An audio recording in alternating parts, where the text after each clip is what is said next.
Hello guys, good morning তোমাদের সকলকে। আশা করছি তোমরা সবাই খুব ভালো আছো এবং সুস্থ আছো। আমার আরও একটা নতুন ভিডিওতে তোমাদের স্বাগত জানাই। আজকে আমাদের মুকুটমণিপুরের নেক্সট ডে, মানে সেকেন্ড ডে আর কি। তো যাই হোক, সকাল সকাল ঘুম থেকে উঠে পড়েছি। হোটেল থেকে দিয়ে গেছে ডার্ক ফ্যান্টাসি বিস্কুট এবং দুটো চা। তো যাই হোক, এখন আমরা এগুলো খাবো। হ্যাঁ, একটা কথা বলার আছে তোমাদের সাথে। আজকে একটা খুব ইন্টারেস্টিং জিনিস শেয়ার করব। আমরা যে রিসোর্টটাতে ছিলাম সেই রিসোর্টটার পুরো ডিটেলস ভিডিও আমি এই ভিডিওটাতেই দেব। তো আজকের ভিডিওটা খুব ইন্টারেস্টিং হতে চলেছে। তো আজকে কেউ স্কিপ করবে না, পুরো ভিডিওটা কন্টিনিউ দেখতে থাকো। চলো, আচ্ছা চলো, তোমাদের সাথে ফার্স্ট আমার রুমটা একটু শেয়ার করে নিই। এটা হচ্ছে রুমের বাইরেটা। রুমের মধ্যে ছিল double bed, fan, AC, TV, আর একটা শোকেসের মতো কিছু করা ছিল, আর একটা বাথরুম ছিল। নর্মাল যেরকম রুম হয় ওরকমই ছিল। রুমটা যে বিরাট বড় সেটা বলবো না, মিডিয়ামের মধ্যে বেশ ভালো ছিল। তার সাথে টি টেবিল ছিল, চেয়ার ছিল, বাইরেতে বসার একটু জায়গা ছিল, টেবিল চেয়ার ছিল। এরপর চলো তোমাদের সাথে বাইরেটা একটু শেয়ার করে নিই। বাইরের পুরোটাই গাছ দিয়ে ভর্তি ছিল, সব জায়গাতেই গাছে গাছ, যার জন্য রিসোর্টটা আমার একটু বেশিই ভালো লাগছিল। বিয়ের আগে মুকুটমণিপুর যাওয়ার পথে আমি এই রিসোর্টটা দেখেছিলাম। তখন এই রিসোর্টটা দেখতে আমার ভীষণ ভালো লেগে গিয়েছিল। তখন থেকেই আমার ইচ্ছে হয়েছিল যে বিয়ের পরে আমি এই রিসোর্টটাতে থাকবো। তো যাই হোক, আমার সেই ইচ্ছেটা পূরণ হয়েছে বিয়ের পরে। এখানে আমি বকর বকর করতে করতে পুরো রিসোর্টটা তোমাদেরকে ঘোরাচ্ছিলাম।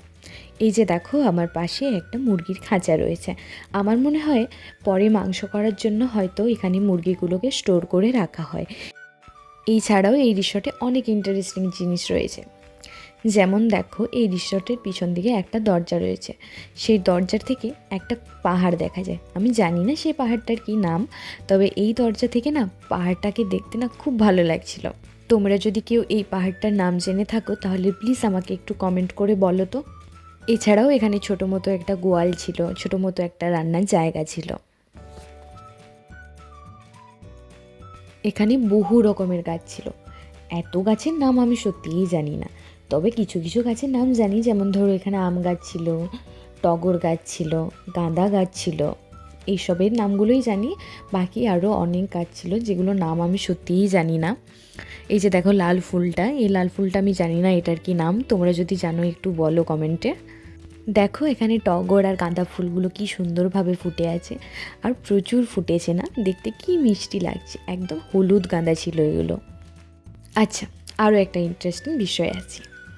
আমরা বেলকনিতে দেওয়ার জন্য বা রুমে দেওয়ার জন্য যে গ্রাস ম্যাট্রেসগুলো অনলাইন বা অফলাইনে কিনি, সেগুলো এটা না না, এটা কোনো কিন্তু ফেক নয়, এটা রিয়েল গ্রাস ম্যাট্রেস।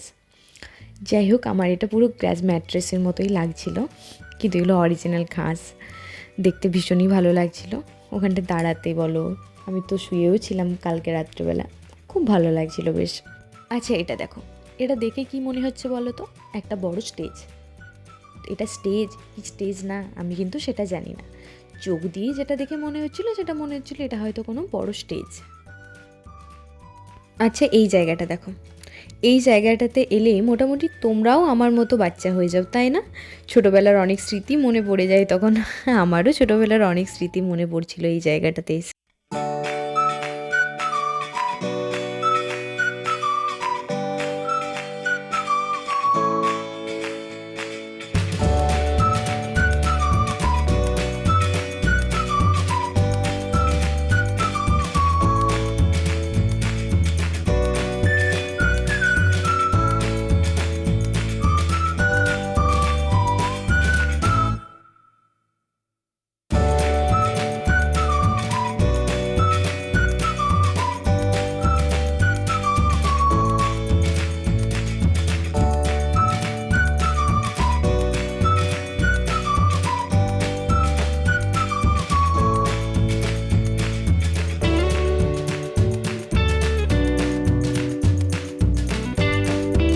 এই জায়গাটা একটু পার্কের মতো স্টাইল করা ছিল। দুটো বসার জায়গা ছিল। এই জায়গাটাতে বসে রাত্রেবেলা গল্প করতে খুব ভালো লাগে। এছাড়াও এখানে আরও একটা দোলনা ছিল, দাঁড়াও দেখাচ্ছি তোমাদের। তবে আমার মনে হয় এটার থেকে ওই দোলনাটাতেই বেশি দুলতে মজা লাগছিল। রিসোর্ট ঢুকতেই ঠিক বাঁ দিকে এরকম একটা বড় পেঁচা রয়েছে। আমার পেঁচা কিন্তু খুব পছন্দের একটা জিনিস, জানো। আমি যেখানেই যাই না, পেঁচার কোনো জিনিস খুঁজে বেড়াই বাচ্চাদের মতো। পেঁচা আমার খুব ভালো লাগে, খুব খুব। কি মিষ্টি মুখটা লাগে দেখতে পেঁচার, বলো। এই যে এটা হচ্ছে রিসোর্টের বাইরেটা। তোমরা যখন মুকুটমণিপুর যাবে ঠিক তার ডান দিকে পড়বে এই রিসোর্টটা। এই রিসোর্টের নাম হচ্ছে আরণ্যক, যেটা আগে বলেছিলাম যে এই রিসোর্টের গাছগুলোর সাথে এই রিসোর্টের নামের মিল আছে। যেহেতু রিসোর্টের ভিতরে প্রচুর গাছ রয়েছে, তাই রিসোর্টের নামও আছে আরণ্যক। এই ব্যানারটা ভালো করে লক্ষ্য করো। তোমরা যদি কোনো দিন আসো মুকুটমণিপুর ঘুরতে, তোমরা যদি ভাবো যে এই রিসোর্টে তোমরা থাকবে, তাহলে কিন্তু এই ব্যানারে থাকা নাম্বারগুলো তোমরা নোট করে নিতে পারো। এই রিসোর্টে থেকে আমি যতটুকু তোমাদেরকে বলতে পারবো সেটা হলো, তোমরা যদি গাছ ভালোবাসো তাহলে তোমরা এই রিসোর্টে আসবে, না হলে কিন্তু এই রিসোর্টে এমন কিছু খাস কোনো ব্যাপার নেই। এই রিসোর্টের একটাই খাস, সেটা হচ্ছে খুব কাজ আছে, তার জন্য তো এই রিসোর্টের নাম হচ্ছে আরণ্যক। ঘুম থেকে উঠেই ভিডিও করতে শুরু করে দিয়েছি। সেরকম কিচ্ছু খাওয়া হয়নি, শুধু সকালে উঠে একটু বিস্কুট আর একটু চা খেয়েছিলাম, তাই এখন জোর খিদে পেয়ে গেছে আমাদের। তো আমাদের এটা ব্রেকফাস্ট যাচ্ছে। চলো ব্রেকফাস্টটা তোমাদের সাথে রুমে গিয়ে শেয়ার করি, কারণ এতক্ষণ পুরো বাইরেটা তোমাদেরকে দেখিয়ে সত্যিই আমি খুব টায়ার্ড হয়ে গেছি। দিয়ে আমাদের খিদে পেয়ে গেছিল। বলছি আমরা কি দরজাটা খুলে দিয়ে চলে গিয়েছিলাম? হ্যাঁ। তো চলো তোমাদের সাথে ব্রেকফাস্ট আগে শেয়ার করে নিই, যে ব্রেকফাস্টে আমরা কি নিয়েছি।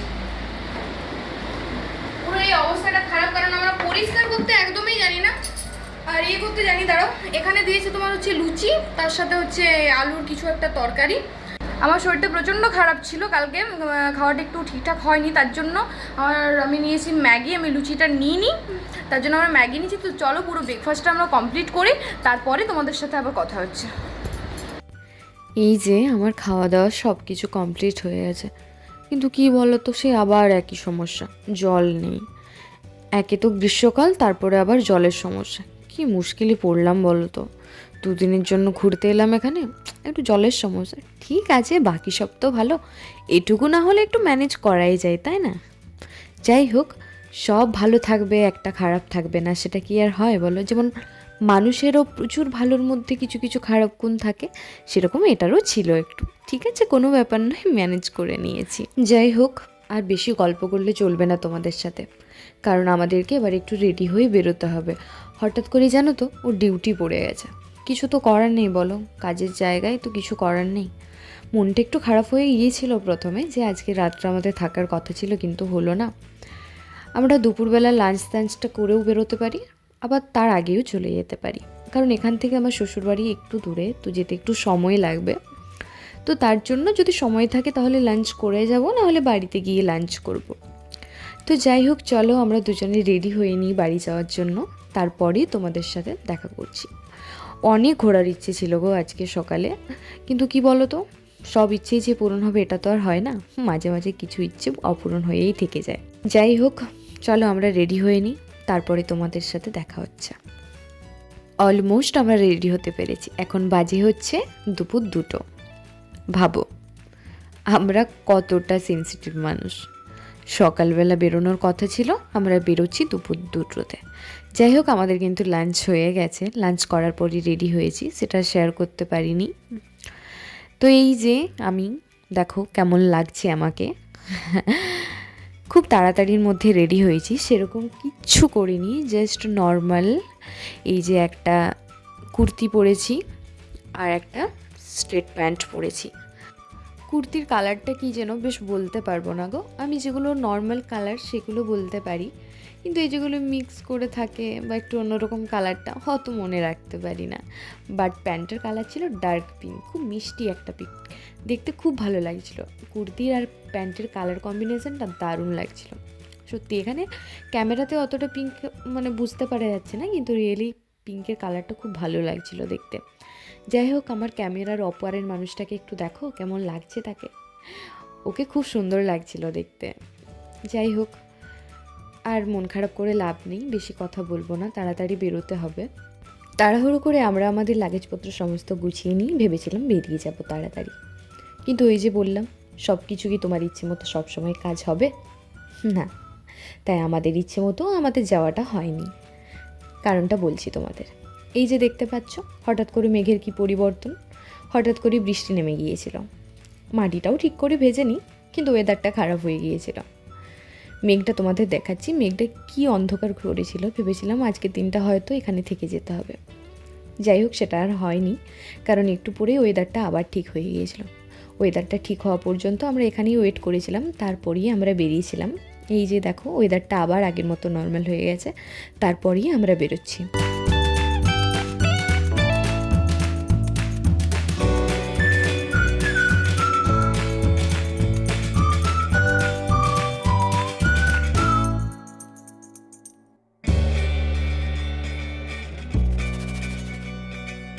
এই যে ছেলে এখন রেডি হচ্ছেন যাবার জন্য।